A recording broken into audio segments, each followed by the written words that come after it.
प्रिय विद्यार्थियों, नमस्कार।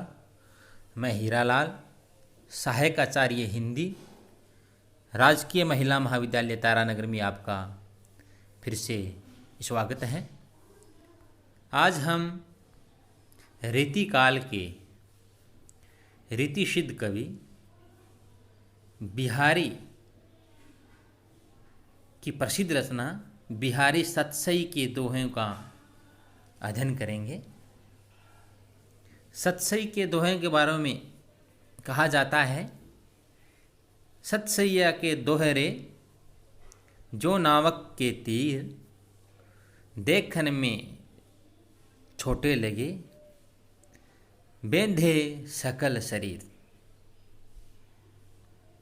कहते हैं कि इन्होंने गागर में सागर भर दिया, यानी कि थोड़े ही शब्दों में बहुत कुछ लिख दिया या बहुत कुछ वर्णित कर दिया। इनका मंगलाचरण के रूप में सर्वप्रथम दोहा है जो राधिका जी को समर्पित है कि अपने कार्य में कहीं भी बाधा उत्पन्न न हो, तो उन्होंने सर्वप्रथम लिखा है, मेरी भव बाधा हरो राधा नागरी सोई, जातन की झाई परे श्याम हरित दूती होई। भव बाधा सांसारिक कष्ट।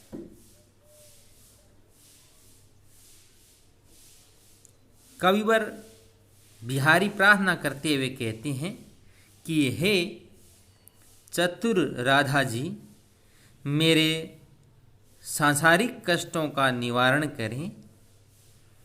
जिनके शरीर का प्रतिबिंब पड़ने से भगवान श्री कृष्ण के शरीर की आभा हरित हो जाती है। कहने का तात्पर्य यह है कि वे चतुर नागरी माने चतुर राधिका जी मेरी सांसारिक बाधाओं को हटाएं, ताकि मैं अपने लक्ष्य में सफलता पा सकूं। वे राधा जी ऐसी हैं जिनकी शारीरिक परछाई के पड़ने से ही श्री कृष्ण प्रसन्न हो उठते हैं। जब परछाई मात्र से सर्व समर्थ भगवान प्रसन्न हो जाते हैं, तो मेरी प्रार्थना से वे मुझ पर अवश्य कृपा करेंगी और मेरा जीवन सफल हो जाएगा।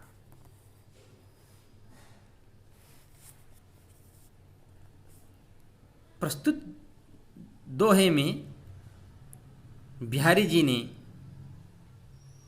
अपने आराध्य देव श्री कृष्ण का रूप वर्णन किया है। शीश मुकुट कटी कांचनी, जिसके सिर पर मोर मुकुट है और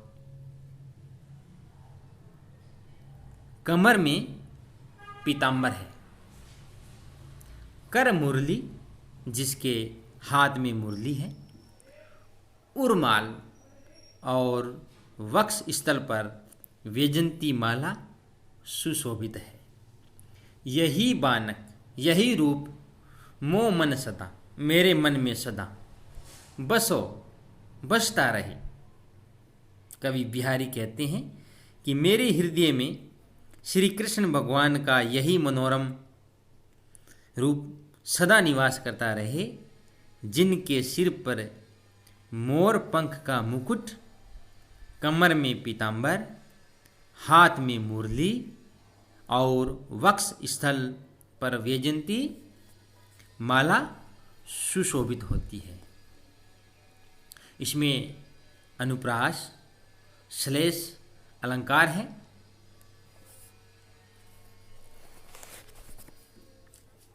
इस दोहे में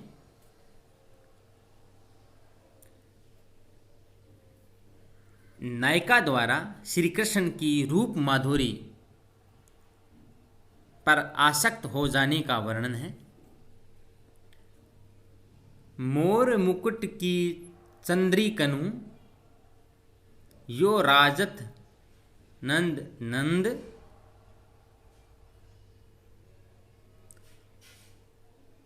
नायिका अपनी सखी से कहने लगी है कि नंद नंदन श्री कृष्ण अपने मस्तक पर शत शत चंद्रमाओं से अंकित मोर पंखों का मुकुट धारण करने से ऐसे सुशोभित हो रहे हैं।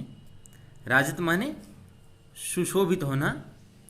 मनु मानो शशि शेखर की अकस, मानो शिवजी से स्पर्धा करने या प्रतियोगिता करने के लिए किए शेखर सतचंद, यानी उन्होंने सैकड़ों चंद्रमाओं को मस्तक पर धारण कर रखा है। शेखर माने मस्तक। शिवजी के सिर पर तो एक ही चंद्रमा है, जबकि श्री कृष्ण ने मोर मुकुट के रूप में सैकड़ों चंद्रकलाओं को धारण कर रखा है। इसमें उत्प्रेक्षा अलंकार का सुंदर प्रयोग हुआ है। अगला दोहे में श्री कृष्ण की रूप माधुरी का वर्णन है। सोहत ओढ़े पीत पट, श्याम सलोने गात, मनो नील मणि शैल पर आतप परियो प्रभात। नायिका श्री कृष्ण को देखकर अपनी सखी से कहती है कि वे घनश्याम अपने शरीर पर पीतांबर धारण करने से इस प्रकार सुशोभित हो रहे हैं, मानो नीलमणि पर्वत के ऊपर प्रभातकालीन सूर्य की किरणों का मंद मधुर आलोक फैल रहा है। कहने का तात्पर्य यह है कि सांवले शरीर को नीलमणि तथा पीतांबर को प्रभात का आतप बताकर लावण्य में कांति का वर्णन किया गया है।